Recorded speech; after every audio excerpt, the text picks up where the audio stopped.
ഈ ആരിഫ് മുഹമ്മദ് ഖാനുമായിട്ടുള്ള ഈ സമരം അല്ലെങ്കിൽ ഈ സമര കോലാഹലം 2-3 ദിവസമായിട്ട് കോഴിക്കോട് ആഞ്ഞടിക്കുകയാണ്.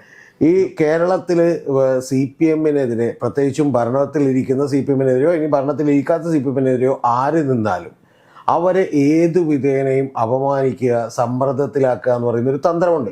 അതായത് എതിര് നിന്നാൽ ഏത് വിധേനയും അടിച്ചമർത്തും. ഇതിനോട് കീഴ്പ്പെട്ട് അടിമകളെ പോലെ ജീവിക്കുന്ന ഒരു സമൂഹത്തിൽ ഒരു പുരുഷൻ ഉണ്ടായിരിക്കുന്നു, ഒരു രക്ഷാപുരുഷൻ ഉണ്ടായിരിക്കുന്നു. അദ്ദേഹത്തിന്റെ പേരാണ് ആരിഫ് മുഹമ്മദ് ഖാൻ. ഗവർണർ എന്ന് പറയുന്നത് ജനങ്ങളിൽ നിന്നൊക്കെ വളരെ അകന്ന് വളരെ സുരക്ഷിതമായ സുരക്ഷാ വലയത്തിൽ മാത്രം സഞ്ചരിച്ചുകൊണ്ടിരുന്ന ഒരാളെയാണ്. ഈ എസ് എഫ് ഐക്കാർ വെല്ലുവിളിച്ചുകൊണ്ടാണ് അദ്ദേഹം പുറത്തിറങ്ങി ഇന്ന് മിഠായി തെരുവിൽ നടന്നത്. അതായത് സി പി എമ്മിനെതിരെ വെല്ലുവിളിച്ചുകൊണ്ട് സി പി എമ്മിനെതിരെ ഒരു അഭിപ്രായം പറഞ്ഞുകൊണ്ട് കേരളത്തിൽ ഒരു സ്ഥലത്തൂടെയും നമുക്ക് സ്വതന്ത്രമായി നടക്കാൻ കഴിയില്ല. അത് വാസ്തവമാണ്. അപ്പൊ അങ്ങനെ ഒരു സമരസംഘടനയാണ് എസ് എഫ് ഐ എന്ന് കുട്ടികൾക്ക്, പുതിയ തലമുറയ്ക്ക് കാണിച്ചു കൊടുക്കാൻ ഒരു ചാൻസ് കൊടുത്തത് യഥാർത്ഥത്തിൽ ആരിഫ് മുഹമ്മദ് ഖാനാണ്. സന്തോഷിക്കാം.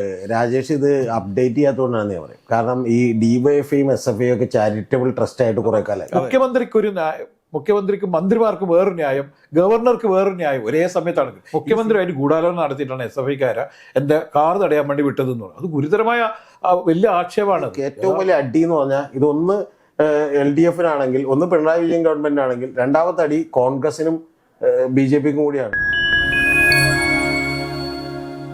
ഹിറ്റ്ലർ തോറ്റു, മുസോളിനി തോറ്റു, സർ സി പി തോറ്റോടി. ഇനി അടുത്തായിട്ട് ഓടാൻ പോകുന്നത് ആരിഫ് മുഹമ്മദ് ഖാനാണ്. ആരിഫ് മുഹമ്മദ് ഖാൻ എന്ന് പറഞ്ഞാൽ നമ്മുടെ ഗവർണറാണ്. നമ്മുടെ മുഖ്യമന്ത്രിയും മന്ത്രിസഭയൊക്കെ നിയന്ത്രിക്കാനൊക്കെ കേന്ദ്രത്തിൽ നിന്ന് പറഞ്ഞു വിട്ട ആളാണ്. അദ്ദേഹം തിരിച്ചു ഓടും എന്നാണ് പറയുന്നത്. എന്ന് പറഞ്ഞാൽ കേന്ദ്ര സർക്കാർ തിരിച്ചു വിളിക്കാതെ തന്നെ പുള്ളി ഓടി രക്ഷപ്പെടും എന്നാണ് എസ് എഫ് ഐക്കാർ പറയുന്നത്. രതീഷ്, എസ് എഫ് ഐയും ഈ ആരിഫ് മുഹമ്മദ് ഖാനുമായിട്ടുള്ള ഈ സമരം അല്ലെങ്കിൽ ഈ സമര കോലാഹലം 2-3 ദിവസമായിട്ട് കോഴിക്കോട് ആഞ്ഞടിക്കുകയാണ്. എന്ന് പറഞ്ഞാൽ എസ് എഫ് ഐ ഗവർണറെ വെല്ലുവിളിക്കുന്നു, ഗവർണർ എസ് എഫ് ഐയെ ക്രിമിനൽ സംഘം എന്ന് വിളിക്കുന്നു, ഗവർണർ മാപ്പ് പറയണമെന്ന് പറയുന്നു, എസ് എഫ് ഐ ആണ് ശരിയെന്ന് മുഖ്യമന്ത്രിയും മറ്റ് മന്ത്രിമാരും പറയുന്നു. ഗവർണർ ഇതിനെതിരെ വീണ്ടും ആഞ്ഞടിക്കുന്നു. ഗവർണർ സംഘപരിവാർ ശക്തികളുടെ ചട്ടുകമായി പ്രവർത്തിക്കുന്നു പറയുന്നു. യഥാർത്ഥത്തിൽ ആരാണ് ചട്ടുകം, ആരാണ് കുട്ടിക്കുരങ്ങന്മാർ, എന്താണ് സംഭവിച്ചുകൊണ്ടിരിക്കുന്നത്? ഇത്രയൊക്കെ കോലാഹലം ഉണ്ടാക്കാൻ എന്താണ് യഥാർത്ഥത്തിൽ സംഭവിച്ചത്? ഇതിൽ സംഭവിച്ച പ്രധാനപ്പെട്ട കാര്യം, ഈ ഗവർണർ ഇന്ന് കോഴിക്കോട് നടത്തിയിട്ടുള്ള അദ്ദേഹം ഒറ്റക്ക് നടന്ന് ഹൽവ കഴിച്ചു, മിഠായി തെരുവിൽ നടന്നു, അപ്പോൾ ആളുകളോട് വർത്തമാനം പറഞ്ഞു. അവരെല്ലാവരും ഗവർണറെ കുറിച്ച് വളരെ നല്ല അഭിപ്രായം പറയുന്നു. അത്തരത്തിലുള്ള ബൈറ്റുകളൊക്കെ പുറത്തു വന്നിട്ടുണ്ട്. ഇത് കേരളത്തിൻ്റെ ചരിത്രത്തിലൊരു അപൂർവ നിമിഷമാണെന്ന് ഞാൻ പറയും. നമ്മൾ ഇത് പറയാൻ കാരണം രാജേഷേ, ഗവർണർ നടത്തിയിട്ടുള്ള ചില സെനറ്റിലെ നിയമനങ്ങളിൽ തെറ്റുണ്ടോ ശരിയുണ്ടോ എന്നുള്ളത് ഗവർണർ അങ്ങനെ ഒരു വേർഷൻ പറഞ്ഞിട്ടില്ല. അതാർക്കെങ്കിലും വേണമെങ്കിൽ കോടതി പോകാവുന്നതാണ്, അത് കോടതി തീരുമാനിക്കട്ടെ. പക്ഷേ ഈ ചരിത്ര നിമിഷം എന്ന് പറയാൻ കാര്യം, നമ്മൾ ഈ കേരളത്തിൽ കണ്ടുകൊണ്ടിരുന്നൊരു വലിയ തേർവാഴ്ചയുണ്ട്. ആ തേർവാഴ്ച എന്താണ്?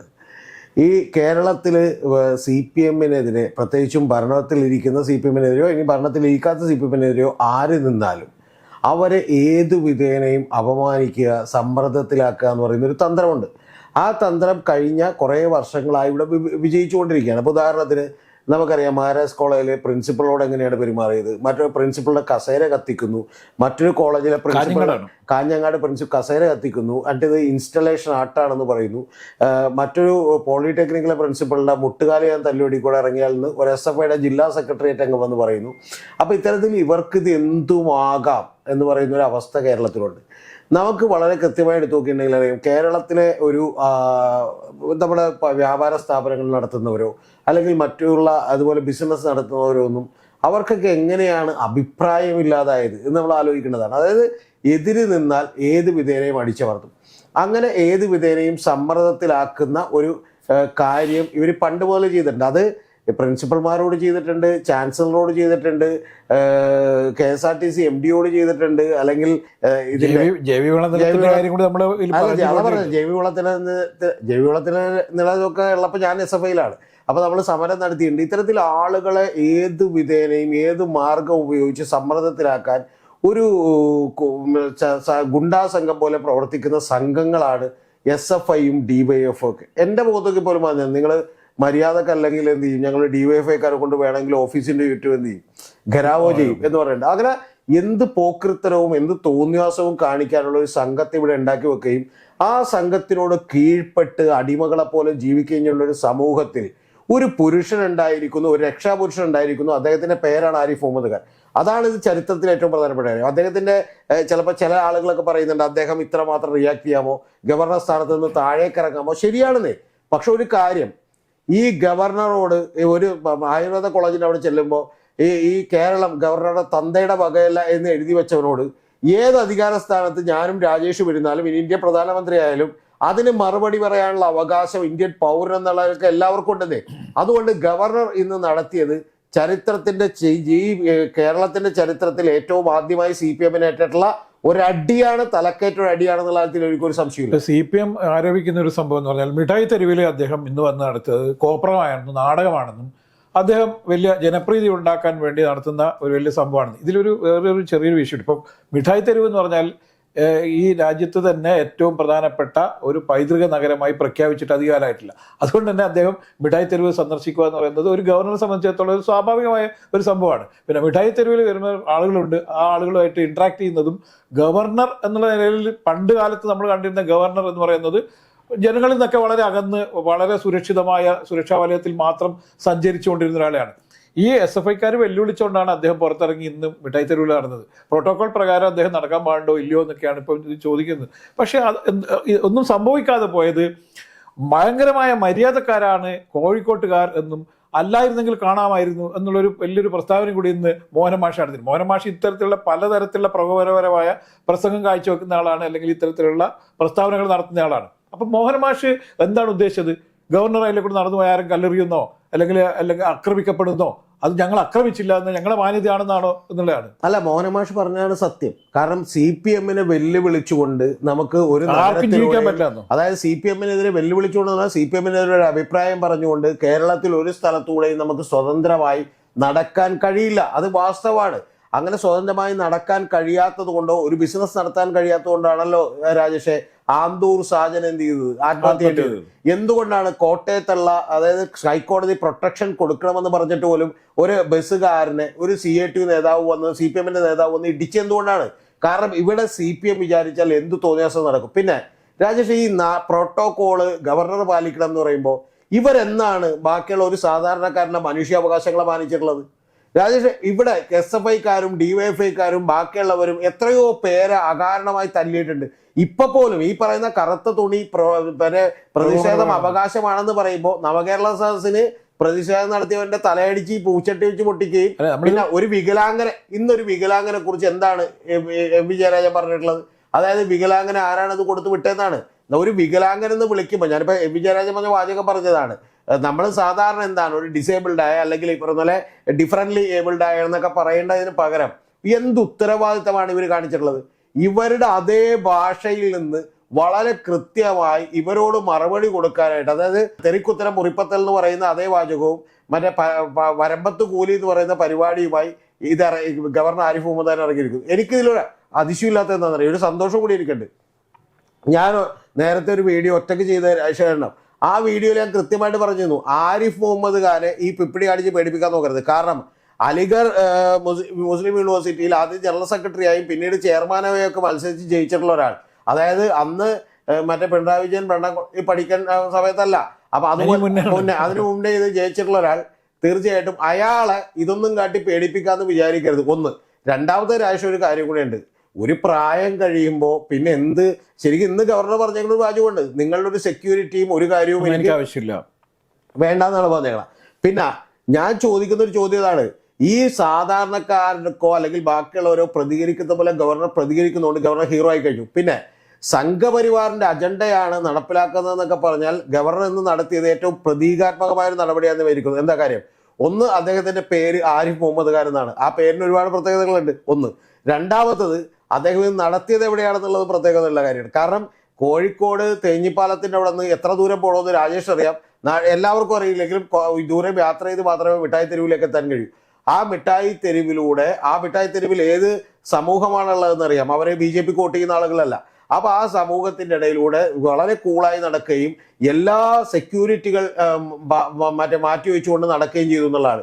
ഇനി രാജേഷ് പറഞ്ഞതിനകത്ത് കുറച്ചുകൂടി കൃത്യമായി പറയേണ്ട ഒരു കാര്യമുണ്ട്. അതെന്താണെന്നറിയോ? വളരെ വിരോധാഭാസമായിട്ടുള്ള ഒരു കാര്യമുണ്ട്. അതെന്താണെന്ന് വെച്ചിട്ടുണ്ടെങ്കിൽ ജനങ്ങളാൽ തെരഞ്ഞെടുക്കപ്പെട്ട് ജനങ്ങളുടെ മാൻഡേറ്റ് കിട്ടി മുഖ്യമന്ത്രിയായിട്ടുള്ള ഒരു മുഖ്യമന്ത്രി ജനങ്ങളിൽ നിന്നും മാക്സിമം കിലോമീറ്ററുകളെ അകലം പാലിക്കുകയും 400 പോലീസുകാരും 45 വണ്ടി എസ്കോർട്ടുമായി നടക്കുകയും ഒരാളെ പോലും അടുത്തേക്ക് വരാൻ സമ്മതിക്കാതിരിക്കുകയും ചെയ്യുമ്പോൾ നമ്മൾ മറ്റേ ഒരു ഇത്തരത്തിൽ ജനങ്ങളാൽ തിരഞ്ഞെടുക്കപ്പെട്ടതല്ലാത്ത കേന്ദ്ര ഗവൺമെന്റ് പ്രതിനിധി മാത്രമായിട്ടുള്ള ആരിഫ് മുഹമ്മദ് ഖാൻ എന്ത് ചെയ്യുന്നു? ഇവിടെ ഒരു ഗവർണർ ആദ്യമായി റോട്ടിലൂടെ ഇറങ്ങി ജനങ്ങളോട് സൗഹൃദം പങ്കിടുന്നു, അവരുടെ നിന്ന് ഹൽവ മേടിച്ച് കഴിക്കുന്നു, അത് നല്ലതാണെന്ന് പറയുന്നു എന്ന് പറയുന്ന വലിയ വിചിത്രമായിട്ടുള്ള ഒരു കാര്യം. എനിക്ക് മനസ്സിലാവാത്ത ഒരു സംഭവം ഇപ്പൊ SFIക്കാർ പറയുന്നുണ്ട് മുസോളിനി തോറ്റു, ഹിറ്റ്ലർ തോറ്റു, അതുപോലെ തന്നെ അങ്ങനെ പലരും തോറ്റോടിയ സ്ഥലമാണ് എന്ന്. അല്ല, അതെനിക്ക് തോന്നണത് രാജേഷ്, അത് ചരിത്രബോധം ഇല്ലാണ്ടല്ല. PM ആർഷുവിനൊക്കെ എനിക്ക് തോന്നുന്നത് ഇടക്ക് മറ്റേ വെളിവുണ്ടാവും എന്നാണ് തോന്നുന്നത്. അപ്പൊ വെളിവുണ്ടാവുമ്പോൾ സത്യത്തിൽ എനിക്ക് തോന്നിയിട്ടുള്ളത് അത് പിണറായി വിജയൻ മനസ്സിലാക്കാൻ വേണ്ടി വിളിക്കുന്ന കാരണം അല്ല, ഇപ്പൊ പലരും ഇപ്പൊ ജയശങ്കർ അദ്ദേഹത്തെ വിളിച്ചിട്ടുള്ളത് മുണ്ടുടുത്ത മുസോളിനി എന്നാണ്. അപ്പൊ അത്തരത്തിൽ പല ആളുകളും മുണ്ടെടുത്ത മുസോളിനി എന്നോ ഹിറ്റ്ലർ എന്നോ ഒക്കെ പറയുന്നുണ്ട്. ഇനി CPM-നകത്ത് നിരവധി പേര് ഇത് പറയുന്നുണ്ട്. ഇപ്പൊ നമുക്ക് പേര് പറയാനൊന്നും നിവൃത്തിയില്ലാത്തതുകൊണ്ട് നമ്മൾ പറയുന്നില്ല, കാരണം അവരുടെ ജീവിതം നാളെ കുട്ടിച്ചോറാം. അപ്പൊ അതുകൊണ്ട് അത്തരത്തിൽ സ്റ്റേറ്റ് കമ്മിറ്റി മെമ്പർമാർക്ക് പോലും അഭിപ്രായമുണ്ട്. ആ അഭിപ്രായം ഉള്ളതുകൊണ്ട് എനിക്ക് തോന്നണത് ഇപ്പൊ സത്യത്തിൽ എൻ്റെ ഒരു ബലമായ സംശയം EP ജയരാജൻ ഇന്ന് വന്നൊരു കാര്യം പറഞ്ഞു, AK ബാലൻ പറഞ്ഞു, അതുപോലെ ഇപ്പൊ PM ആർഷോയും കൂടി അവരുടെ സംഘത്തിലേക്ക് ഇറങ്ങുമെന്ന് എനിക്ക് സംശയമുണ്ട്. കാരണം ഇനി ഒരിക്കലും ഇത് അധികാരത്തിൽ വരരുത്, ഇത് തോറ്റിട്ടുണ്ട്, അപ്പൊ ഇനിയും തോറ്റോളും എന്ന് ജനങ്ങളോട് പറയുന്നതാണെന്ന് കൂടി എനിക്ക് സംശയമുണ്ട്. ഇതിൽ SFI പലപ്പോഴും സമരത്തിലൂടെ ആണ് SFI എന്നുള്ള പ്രസ്ഥാനം ഉണ്ടായിരിക്കുന്നത്. അപ്പോൾ അത് ക്യാമ്പസുകളിലെ മിക്കവാറും കേരളത്തിലെ എല്ലാ ക്യാമ്പസുകളിലും വലിയ ആധിപത്യം SFIക്ക് ഉണ്ട്. ഈ SFIയുടെ നേതാക്കന്മാർ ഈ സമരങ്ങളിൽ നിന്നാണ് SFIക്ക് നേതാക്കന്മാരുണ്ടായത്. പക്ഷെ നമുക്കറിയാം 7.5 വർഷമായിട്ട് വിദ്യാർത്ഥികൾ സമരത്തിലല്ല. കാരണം പിണറായി വിജയനാണ് കേരളം ഭരിക്കുന്നത് എന്നുള്ളതുകൊണ്ട് തന്നെ അവകാശ സമരങ്ങൾക്ക് വേണ്ടിയൊന്നും ഇവിടെ സമരങ്ങളും നടക്കുന്നില്ല SFIൻ്റെ. അതുകൊണ്ട് യഥാർത്ഥത്തിൽ SFI എന്നുള്ള ഒരു പ്രസ്ഥാനം ഒരു സമര സംഘടനയാണ് എന്ന് പോലും പലർക്കും അറിയാത്തുണ്ട്. ഇപ്പോൾ ഉള്ള പുതിയ കുട്ടികൾക്ക് അറിയില്ല ഇത് ഒരു സമര സംഘടനയാണ്. അപ്പോൾ അങ്ങനെ ഒരു സമര സംഘടനയാണ് SFI എന്ന് കുട്ടികൾക്ക്, പുതിയ തലമുറയ്ക്ക് കാണിച്ചു കൊടുക്കാൻ ഒരു ചാൻസ് കൊടുത്തത് യഥാർത്ഥത്തിൽ ആരിഫ് മുഹമ്മദ് ഖാനാണ്. സന്തോഷിക്കാം. രാജേഷ് ഇത് അപ്ഡേറ്റ് ചെയ്യാത്തതുകൊണ്ടാണ് ഞാൻ പറയും. കാരണം ഈ DYFIയും SFIയും ഒക്കെ ചാരിറ്റബിൾ ട്രസ്റ്റ് ആയിട്ട് കുറെ കാലം, ഊണ് കൊടുക്കുക, കോവിഡ് കാലത്ത് ആവശ്യമായിട്ടുള്ള സാധനങ്ങൾ എത്തിച്ചു കൊടുക്കുക. നമ്മള് ഇപ്പൊ വസീഫായിട്ട് ചർച്ച ചെയ്തപ്പോൾ നമ്മളിത് പറഞ്ഞതാണ്. അതായത് ഇങ്ങനെയുള്ള പരിപാടികൾ മാത്രമേ അവർക്കുള്ളൂ. കാരണം എന്താ, ഭരണത്തിൽ ഇരിക്കണോ ഒന്ന്. രണ്ടാമത്തത് ഇവരുടെ ഏറ്റവും വലിയൊരു വിപ്ലവ പ്രവർത്തനമുണ്ട് ഇപ്പൊ DYFIയുടെ. അതെന്താണെന്നറിയോ രാജേഷ്? A ഗ്രേഡ് കഴിയവരുടെ ഫോട്ടോ വെക്കുക, A+ കിട്ടിയ ആളുകളുടെ ഫോട്ടോ വെക്കുക. ഇതാണ് അഭിവാദ്യങ്ങൾ. അതാണ് ഇപ്പൊ ശരിക്കും പറഞ്ഞാൽ DYFIയുടെ വിപ്ലവ പ്രവർത്തനം. അപ്പൊ അതല്ലാതെ ഒരു പ്രവർത്തനത്തിന് ഇത് കാരണമായി എന്നുള്ളത് വലിയ കാര്യമാണ്. അതെ, ഗവർണറോട് നന്ദി പറയണം. കാരണം അല്ലെങ്കിൽ SFIക്ക് എന്ത് ചെയ്താണ്. പിന്നെ ഏറ്റവും വലിയ തമാശ എന്ന് വെച്ചാൽ കറുത്ത ബലൂണുകൾ ഇവർ എടുത്തു, കറുത്ത ടീഷർട്ട് എടുത്തു. ഇവിടെ മുഖ്യമന്ത്രി പറയുന്നത് കറുത്ത മാസ്ക് പോലും ഉപയോഗിക്കുന്നത്. നമുക്കറിയാം ഈ കോവിഡിന്റെ അവസാന കാലഘട്ടത്തിൽ ഇദ്ദേഹം ഒരു യാത്ര നടത്തിയിരുന്നു, ഉദ്ഘാടന യാത്ര. രതീഷ് ഓർക്കുണ്ടാവും. ഈ താനൂർ മറ്റേ പിന്നെ ജയിൽ ഉദ്ഘാടനം, കോട്ടയത്തൊരു ഉദ്ഘാടനം, ഈ ഇവിടെയൊക്കെ കരിങ്കൊടി കാണിക്കാൻ വേണ്ടി ഈ യൂത്ത് കോൺഗ്രസ്സുകാർ വരികയും യൂത്ത് ലീഗുകാരെയും അതുപോലെ തന്നെ ചില കോട്ടയത്തൊക്കെ ഈ പിന്നെ യൂത്ത് കോൺഗ്രസ്സുകാരെയൊക്കെ അതിഭീകരമായി മർദ്ദിച്ചു.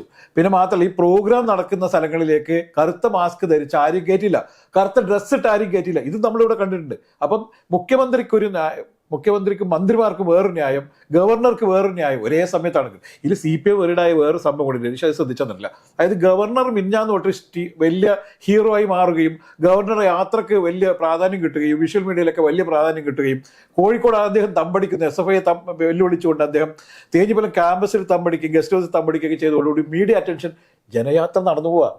ആ യാത്രേന ഇന്ന് നോക്കൂ, ഇന്ന് കംപ്ലീറ്റ് ഗവർണറാ. അതെ, ഈ നവകേരള യാത്ര മറന്നു കഴിഞ്ഞു ആളുകൾ. തിരുവനന്തപുരത്തെത്തും ഇത് വൻ സംഭവമായി മാറും എന്ന് പറഞ്ഞിരിക്കുന്ന ഗവർണറുടെ യാത്രയും ഒക്കെ വലിയ സംഭവമായതോടുകൂടി നവകേരള യാത്ര, മന്ത്രിമാരുടെ ഈ സംഘയാത്രകളൊക്കെ തമസ്കരിക്കപ്പെടുന്ന അവസ്ഥയിലേക്ക് വരുന്നു എന്നുള്ള വലിയ ബേജാറ് CPM-നുണ്ട്. അല്ല, ഇതില് രാജേഷ് ഇതിനകത്ത് വലിയൊരു വേറൊരു പ്രശ്നം കൂടിയുണ്ട്. ഇപ്പൊ മുഖ്യമന്ത്രി പത്രസമ്മേളനം നടത്തുമ്പോഴൊക്കെ ചില ചോദ്യങ്ങൾ വരികയും അപ്പൊ തന്നെ മൈക്ക് ഓഫ് ആക്കുകയും നിർത്തി എന്ന് പറഞ്ഞിട്ട് പോവുകയൊക്കെ ചെയ്യുന്നുണ്ട്. ഇവിടെ ആരിഫ് മുഹമ്മദ് ഖാനുള്ള ഏറ്റവും വലിയ മൈലേജ് എന്തിനും മറുപടി ഉണ്ട്. അല്ല, ഒന്ന് എന്തിനും മറുപടി ഉണ്ട്, രണ്ടാമത്തെ ചോദ്യങ്ങളും ഇല്ല. എന്താണെന്നറിയോ, ഒന്നാമത്തെ പുള്ളി ഇംഗ്ലീഷിലാണ് സംസാരിക്കുന്നതുള്ളതുകൊണ്ട് നമ്മുടെ പത്രപ്രവർത്തകരിൽ മഹാഭൂരിപക്ഷത്തിനും ഇതത്ര വശമില്ലാത്തത് കൊണ്ട് ഈ പറഞ്ഞുവിടുന്ന പത്രക്കാരൻ അല്ല അതാ കൊട്ടേഷൻ പ്രകാരം ചോദ്യം ചോദിക്കാൻ വേണ്ടി പോകുന്ന ആ പത്രക്കാരെന്ന് പറഞ്ഞാൽ ഒന്നാമത്തെ കൈരളിയുടെ ദേശാഭിമാനിയുടെ ഒക്കെ പത്രക്കാരെ സംബന്ധിച്ചിടത്തോളം അവർ മിക്കവാറും ഇതൊരു ബൂർഷ്വ ഭാഷ ആയതുകൊണ്ടായിരിക്കും ഇംഗ്ലീഷ് പഠിക്കാത്തത്. പക്ഷെ അത്രയും ഫ്ലുവൻ്റായി ഇംഗ്ലീഷ് സംസാരിക്കുന്ന ആളുകളില്ല. അപ്പൊ അതുകൊണ്ട് എന്ത് പറ്റും എന്ന് വെച്ചാൽ ആരിഫ് മുഹമ്മദ് ഖാന്റെ എല്ലാ പത്രസമ്മേളനവും രാജേഷ് നോക്കിക്കോളൂ. ആരിഫ് മുഹമ്മദ് ഖാന് യഥേഷ്ട ചോദ്യങ്ങളെ കൊണ്ട് ചോദിക്കാം. കാരണം ഉത്തരങ്ങൾ പറയാം. ചോദ്യങ്ങൾ, അതായത് ഇതിന്റെ ഉപചോദ്യങ്ങൾ ചോദിക്കണമെന്ന് ആഗ്രഹമുണ്ടെങ്കിൽ പോലും ഇവർക്ക് ചോദിക്കാൻ പറ്റത്തില്ല. അതുകൊണ്ട് എല്ലാം കൊണ്ടിട്ടും ആരിഫ് മുഹമ്മദ് ഖാൻ ഒരു ഹീറോയെ മാറുന്ന കാഴ്ചയാണ് നമ്മൾ. ഇപ്പൊ SFI ഈ നേതാക്കന്മാര് ഗുണ്ടാ സംഘമാണ് എന്ന് കഴിഞ്ഞ ദിവസം പ്രഖ്യാപിച്ചു. ഇദ്ദേഹം ഇന്ന് ഇവിടെ വെച്ചിട്ട് യൂണിവേഴ്സിറ്റി ക്യാമ്പസിൽ വെച്ചിട്ട് വീണ്ടും അതിശക്തമായ ഭാഷയിൽ പറഞ്ഞിട്ടുണ്ട് ഈ SFIക്കാർ ഗുണ്ടാ സംഘങ്ങളാണെന്നും ക്രിമിനൽ സംഘങ്ങളാണെന്നും ഒക്കെ പറഞ്ഞിട്ടുണ്ട്. മാത്രമല്ല ഇദ്ദേഹം പറഞ്ഞിരിക്കുന്നത് മുഖ്യമന്ത്രിയായിട്ട് ഗൂഢാലോചന നടത്തിയിട്ടാണ് SFIക്കാരെ എൻ്റെ കാർ തടയാൻ വേണ്ടി വിട്ടതെന്ന് പറഞ്ഞു. അത് ഗുരുതരമായ വലിയ ആക്ഷേപമാണത്. യഥാർത്ഥത്തിൽ ഈ ഒരു പിന്നെ ഭരണത്തിൽ തന്നെ പല സ്റ്റേറ്റുകളിലും ഇത്ര പ്രശ്നങ്ങളുണ്ടെങ്കിൽ പോലും ഇത്രയും ഗുരുതരമായ ആരോപണം ഉന്നയിക്കുന്ന രീതിയിലേക്ക് വന്നിട്ടില്ല. ഈ ഗൗരിയമ്മേനെ പുറത്താക്കിയപ്പോഴും MV രാഘവനെ പുറത്താക്കിയപ്പോഴും പാർട്ടിയിൽ നിന്ന് ആരെയൊക്കെ പുറത്താക്കുമ്പോഴും വലിയ നേതാക്കന്മാർ മിണ്ടാതിരിക്കുകയും ഇതുപോലെയുള്ള കുട്ടിക്കുരങ്ങന്മാരെ വിട്ടിട്ട് അവരെ മാക്സിമം ഉപദ്രവിക്കുകയും ചെയ്യുന്നത് നമ്മൾ കണ്ടിട്ടുണ്ട്. ഇപ്പൊ ഗൗരിയമ്മേനൊക്കെ പുറത്താക്കുമ്പോൾ വിനോദൊക്കെയുള്ള ഏരിയ സെക്രട്ടറി അടക്കം പുള്ളിക്കാരുടെ വീടിന്റെ മുമ്പിൽ യോഗത്തിൽ നടത്തി സംസാരിക്കുകയാണ്. എന്നിട്ട് അവരെ പ്രൊവോക്ക് ചെയ്യുകയാണ്. ഇങ്ങനെയുള്ള പല പണികളും ചെയ്തിട്ടുണ്ട്. പക്ഷെ ഇവിടെ SFI ദാരുണമായി പരാജയപ്പെട്ടിരിക്കുന്നു. എന്താ കാര്യം വെച്ചാൽ പക്ഷേ അപ്പോഴൊക്കെ ആരും ഇത് പിണറായി വിജയൻ അയച്ചതാണെന്നോ അല്ലെങ്കിൽ ഇവിടുത്തെ സംസ്ഥാന സെക്രട്ടറി അയച്ചതാണെന്നോ പറയാനുള്ള ധൈര്യം പോലും കാണിച്ചിട്ടില്ല. കാരണം പിന്നീട് അവർക്ക് ജീവിക്കണം എന്നുള്ളത്. ഗവർണർ ആരിഫ് മുഹമ്മദ് ഖാൻ ഇനി ജീവിക്കേണ്ടത് ഉത്തർപ്രദേശിലാണെന്ന് അറിയാവുന്നതുകൊണ്ടും ഇവിടെ 8 മാസം അയാൾ ഒരു പുല്ലും ചെയ്യാൻ പറ്റില്ല അദ്ദേഹത്തിന് ഒരു പുല്ലും ചെയ്യാൻ പറ്റില്ല എന്ന് അറിയാവുന്നതുകൊണ്ടും അദ്ദേഹം ധൈര്യമായ നിലപാടെടുക്കുകയും ഇത് പറയുകയും ചെയ്തപ്പോൾ എന്ത് ചെയ്തു, ഇത് പരിപാടി തന്നു. ഒന്ന്. രണ്ടാമത്തത് ഗവർണർ ചെയ്തിട്ടുള്ള മറ്റൊരു വലിയ ഉപകാരമുണ്ട്. അത് നമ്മൾ ശരിക്കും SFI ഗവർണറോട് 2 കാര്യത്തിൽ നന്ദി പറയണം. ഒന്ന്, ഉണർന്ന് എണീറ്റ് പ്രവർത്തിച്ചതിൽ. രണ്ടാമത് നന്ദി പറയേണ്ട ഒരു കാര്യം എന്ന് പറഞ്ഞാൽ SFIക്കാർ കുറച്ചെങ്കിലും ഇംഗ്ലീഷ് പഠിച്ചിരിക്കുന്നു എന്നാണ്. കാരണം എന്താ വെച്ചാൽ ഗവർണർ ഗോബാക്ക് എന്ന് പഠിച്ചു. പിന്നെ you are not welcome mister governor എന്നെന്ത് ചെയ്തു പഠിച്ചു. പക്ഷെ ഇപ്പോഴും പഠിക്കാത്തൊരു കാര്യം എന്ന് പറഞ്ഞാൽ ഗവർണർ മൂരാച്ചിയാണെന്നൊക്കെ എഴുതി വെച്ചിട്ടുണ്ട്. ഇംഗ്ലീഷ് കിട്ടിയിട്ടില്ല. എനിക്ക് തോന്നുന്ന റഹീമിന്റെ അടുത്തും ചിന്താ ജെറോമിന്റെ അടുത്ത് ചോദിച്ചപ്പോൾ അവർ പറഞ്ഞു ഞങ്ങൾ പരാജയപ്പെട്ടു എന്ന് പറഞ്ഞു. പക്ഷെ കുറച്ചുകൂടി ബെറ്റർ ആയിട്ട് മുഹമ്മദ് റിയാസ് ഇന്നലെ ഒരു കാര്യം പറഞ്ഞു, ഷൗട്ട് യുവർ മൗത്ത് എന്ന് ഞങ്ങൾ പറയില്ല. കാരണം ഭരണഘടനാപരമായിട്ട് മന്ത്രിസഭയുടെ തലവൻ അദ്ദേഹം ആയതുകൊണ്ട് ഞങ്ങൾ പറയില്ല. പക്ഷെ ഞങ്ങളത് പറയേണ്ടി വരും. അതെ. അപ്പൊ അതുകൊണ്ട് ഇത് പിന്നെ MB രാജേഷും മറ്റ് മന്ത്രിമാരിൽ ചിലരൊക്കെ കമന്റ് ചെയ്യുന്നത് ഗവർണർ ഈ മന്ത്രിസ്ഥാനം ഗവർണർ സ്ഥാനം രാജിവെച്ചിട്ട് മറ്റേ ABVPയുടെ സ്റ്റേറ്റ് പ്രസിഡന്റ് ആകട്ടെ എന്നൊക്കെയാണ്. ഈ മന്ത്രിമാരെ എനിക്ക് തോന്നുന്നത് ഗവർണർ അങ്ങനെ പറയാന്നുണ്ടെങ്കിൽ ഇവരെ ബാലസഖ്യത്തിന് എന്ത് ചെയ്യണം, പ്രസിഡന്റ് ആക്കണം. ഒന്ന്. ഇനി ഇതിൽ വേറൊരു കാര്യം കൂടി ഉണ്ട്. പക്ഷേ ഇത് ഏറ്റവും വലിയ അടി എന്ന് പറഞ്ഞാൽ ഇതൊന്ന് LDFനാണെങ്കിൽ, ഒന്ന് പിണറായി വിജയൻ ഗവൺമെന്റിനാണെങ്കിൽ, രണ്ടാമത്തെ അടി കോൺഗ്രസിനും BJPക്കും കൂടിയാണ്. BJPയുടെ നേതാക്കന്മാരൊക്കെ ഇപ്പൊ അന്താളിച്ചിരിക്കുകയാണ്, ഭയന്നിരിക്കുകയാണ്. എന്താണെന്ന് വെച്ചാൽ BJPയുടെയും പ്രതിപക്ഷത്തിന്റെയും ഒരു ലീഡർഷിപ്പ് കേരള ഗവർണർ അങ്ങോട്ട് ഏറ്റെടുത്ത് കഴിഞ്ഞിരിക്കുന്നു. ഇവർ അപ്രസക്തരായിരിക്കും. ഇവർ രാജേഷ് പറഞ്ഞില്ലേ നവകേരള യാത്ര നടത്തുന്നുണ്ടെന്ന്. ഇതിന്റെ ഗുണം എന്താ വെച്ചാൽ ഇതിന്റെ ഒരു ചോദ്യം ചോദിക്കാനെങ്കിലും ആളുകൾ അവിടെ ചെല്ലും. ആരാ എന്താ പറയണേന്ന് നിങ്ങൾ ശ്രദ്ധിക്കും. കോൺഗ്രസ് എവിടെയാണ് ചിത്രത്തിലുള്ളത്? പക്ഷെ കോൺഗ്രസ് ഇല്ല.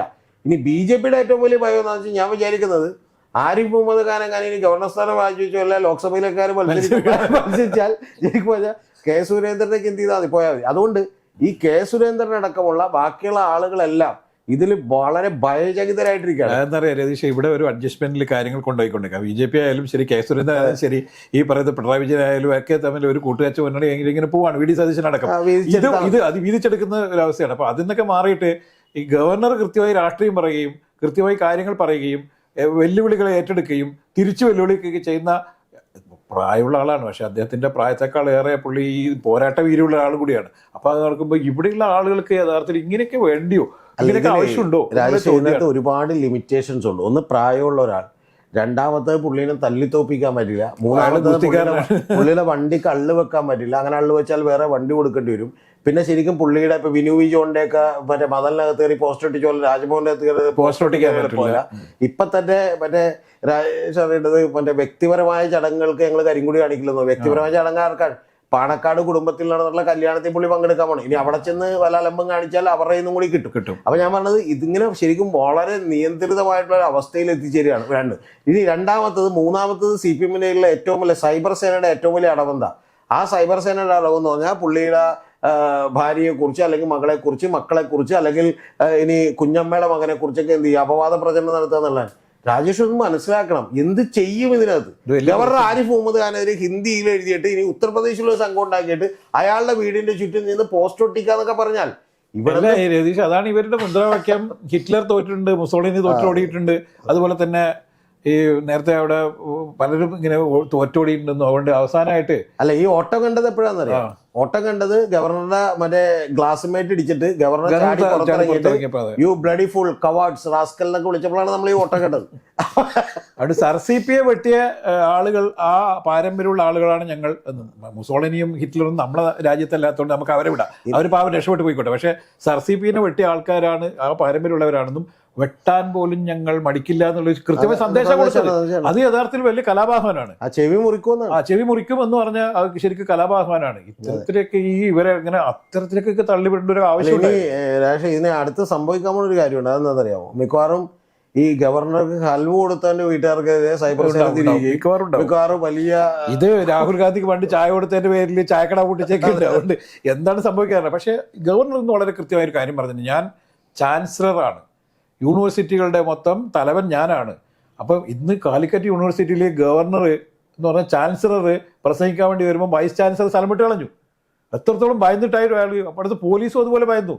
കെട്ടട എന്ന് പറയുമ്പം പോലീസുകാർ എടുത്ത് കെട്ടുന്നു, അഴിക്കട എന്ന് പറയുമ്പോൾ പോലീസുകാരെ എടുത്ത് അഴിക്കുന്നു. കാരണം ഗവർണറിന് തള്ളി പറയാൻ പറ്റില്ല, SFIക്കാരും തള്ളി പറയാൻ പറ്റില്ല. എന്തൊരു അവസ്ഥയാണെന്ന് ആലോചിച്ചു. അല്ല, ഈ SFIക്കാരെന്നൊക്കെ പറഞ്ഞാൽ നമ്മൾ അറിയേണ്ടത് ഇപ്പൊ PM മാർഷൊക്കെ എത്ര മാന്യമായിട്ടാണ് സംസാരിക്കുന്നത്. കാരണം ആ SP അദ്ദേഹം പറയുന്നത് ഗവർണറുടെ കക്കൂസ് പോയി നീ കഴുകിക്കൊള്ളണം, കാല് തിരുമ്മിക്കൊള്ളണം, അല്ലാതെ ഞങ്ങളുടെ അടുത്തേക്ക് SFI എടുത്ത് മെക്കിട്ടേറാൻ വരരുന്നാണ്. ആരാണ് രാജേഷ് ഇവര്? ഒരു സാധാരണ പൗരനുള്ള പ്രിവിലേജ് മാത്രമല്ല ഇവർക്കുള്ളൂ. ഇവരൊരു സംഘം ചേർന്ന് ഒരു ഗുണ്ടാ സംഘമായി മാറുന്നു എന്നുള്ളതുകൊണ്ട് എത്ര പ്രിൻസിപ്പൽമാരെ, എത്ര ടീച്ചർമാരെ, എത്രയോ ആളുകളെയാണ് ഇവർ ഉപദ്രവിച്ചിട്ടുള്ളത്. അതുകൊണ്ട് ഇനിയും ഈ കേരളത്തിൽ ഇങ്ങനെ ഒരാൾ വന്നിരിക്കുന്നു എന്നുള്ളതുകൊണ്ട് ഞാൻ പറയും, ഇത് കേരളത്തിന്റെ ചരിത്രത്തിൽ ആദ്യമായി CPM കിട്ടിയിട്ടുള്ള ആദ്യത്തെ ഒരു അടിയാണ്. ഞാൻ വളരെ ഉറച്ചു വിശ്വസിക്കുന്നു രാജേഷ്, ഇത് ജംഗിൾ രാജിനുള്ള വലിയ കടന്നാക്രമണമാണ്. അതിൽ ജനങ്ങളുടെ ആവേശമാണ് ഇപ്പോൾ കണ്ടുകൊണ്ടിരിക്കുന്നത്. ആ ആവേശം തീർച്ചയായിട്ടും ഒരു രക്ഷകനെ തേടുകയാണ്. അതിനി ആരിഫ് മുഹമ്മദ് ഖാൻ അല്ലെങ്കിൽ മറ്റാരെങ്കിലും വന്നാണെങ്കിലും ഇത് CPM അതുപോലെ LDF ഒക്കെ തിരിച്ചറിഞ്ഞാൽ എത്രയും പെട്ടെന്ന് ഈ സമരം നടത്തി മുണ്ടിട്ട് ഓടിയാൽ നല്ലത്. പിന്നെ KM ഷാജഹാനും ഞാൻ തമ്മിൽ സംസാരിച്ചപ്പോൾ അദ്ദേഹം ഒരു കാര്യം കൂടി പറഞ്ഞു, ഗവർണർ ഇവിടെ വെച്ച് നിർത്തരുത്. അപ്പം നാളത്തെ എപ്പിസോഡാണ് വരാൻ പോണേ ഉള്ളൂ, പക്ഷേ ഗവർണർ ഇവിടെ വെച്ച് നിർത്തരുത്. ഇനി അദ്ദേഹം കണ്ണൂർ യൂണിവേഴ്സിറ്റിയിലേക്ക് കൂടി പോകണം. പോയി ഒന്നും ചെയ്യാൻ പറ്റില്ല. അതുകൊണ്ട് നിരായുധരാണ് SFI DYFI ഒക്കെ. കൂടി വന്നിട്ടുണ്ടെങ്കിൽ ഞാൻ നേരത്തെ പറഞ്ഞ വഴി നോക്കാം. അതായത് ഉത്തർപ്രദേശിൽ ചെന്ന് ഇദ്ദേഹത്തിന്റെ വീടിന്റെ ചുറ്റുമോ അല്ലെങ്കിൽ ബന്ധുക്കളുടെ വീടിന്റെ ചുറ്റുമോ ഒക്കെ കുറച്ച് അപവാദ പ്രചരണം നടത്താം. ഗവർണർക്കെതിരെയുള്ള യഥാർത്ഥത്തിലെ CPMന്റെയോ അതുപോലെ തന്നെ SFIന്റെയും പ്രതിഷേധം യഥാർത്ഥത്തിൽ ഈ സംഘപരിവാർ ശക്തികളെ ഇതിലേക്ക് സെനറ്റിലേക്ക് കൊണ്ടുവന്നൊന്നല്ല. കണ്ണൂർ യൂണിവേഴ്സിറ്റിയിൽ അവർ പരാജയപ്പെട്ട ഒറ്റ വിഷയം തന്നെയാണ്. ആ വികാരം അത് പറയാൻ പറ്റില്ല, കാരണം സുപ്രീം കോടതി വിധിയാണ്, ഒന്നും ചെയ്യാൻ പറ്റില്ല. അത് പറയുന്നതിന് പകരം മറ്റൊരു കാര്യം പറഞ്ഞ് തെറി പറയുന്ന വേറെ ഒന്നുമില്ല സംഭവം. ഇത് പകൽ പോലെ എല്ലാവർക്കും വ്യക്തമാണ്. അല്ല, ഗവർണർ ഇപ്പൊ ഇതിന്റെ കാര്യത്തിലും സാമ്പത്തിക അടിയന്തരാവസ്ഥയുടെ കാര്യത്തിലും ഒക്കെ ചില നടപടികൾ എടുത്തത് ഇവരെ വല്ലാതെ ചൊടിപ്പിച്ചിട്ടുണ്ട്. കാരണം കേരളത്തിൽ ജീവിച്ച് ഇവർക്കെതിരെ ഇങ്ങനെ നട്ടല് നിവർത്തി സംസാരിച്ച ഒരേ ഒരാളേ ഉള്ളൂ, അദ്ദേഹം ആരിഫ് മുഹമ്മദ് ഖാനാണ്. അതുകൊണ്ടാണ് ഈ പ്രശ്നം മുഴുവൻ. പിന്നെ ചില ആളുകൾ ഇവരുടെ മറ്റേ ന്യായീകരണ തൊഴിലാളികളുടെ നേതാക്കന്മാർ വന്നിരുന്നത് സംഘിവൽക്കരണം, അതിനാണ് ഗവർണർ ശ്രമിക്കുന്നതെന്നൊക്കെ പറയുന്നുണ്ട്. ഇവിടെ എന്താണ് സംഘീവൽക്കരണമാണെങ്കിൽ ഇവിടെ എന്താണ് മാർക്സിസ്റ്റ് വൽക്കരണമാണ് ഇത്രയും കാലം നടന്നുകൊണ്ടിരുന്നത്. അപ്പൊ അതുകൊണ്ട് ഈ വേഷം കെട്ടൊന്നും പറഞ്ഞ് ഇവര് മാർക്സിസ്റ്റ് വൽക്കരണം നടത്തി സർവകലാശാലയെ രക്ഷിക്കുകയായിരുന്നു, ഉയർത്തുകയായിരുന്നു. അപ്പൊ അതൊന്നുമല്ല. അതുകൊണ്ട് ഇതെല്ലാം വെറും വിദണ്ഡവാദങ്ങളാണ്. ഗവർണർ ഹീറോ ആയിരിക്കുന്നു.